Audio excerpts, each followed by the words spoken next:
കേദാർനാഥിൽ നിന്ന് ഉത്ഭവിക്കുന്ന നീല നിറത്തിലുള്ള ഭഗീരഥി നദിയും ബദരീനാഥിൽ നിന്നും ഉത്ഭവിക്കുന്ന കലങ്ങിയ നിറത്തിലുള്ള അളകനന്ദ നദിയും സംഗമിച്ച് ഗംഗാ നദിയായി മാറുന്ന ദേവഭൂമിയാണ് ദേവപ്രയാഗ.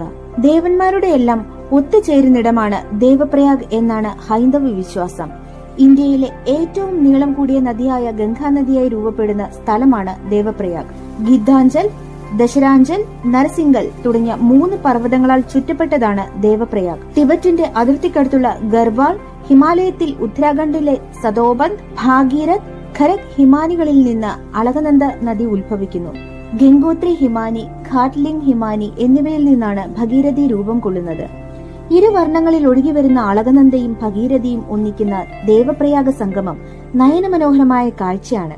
പക്ഷേ കാലാവസ്ഥയ്ക്കനുസരിച്ച് നദിയുടെ നിറവും ഭാവവും രൂപവും മാറും.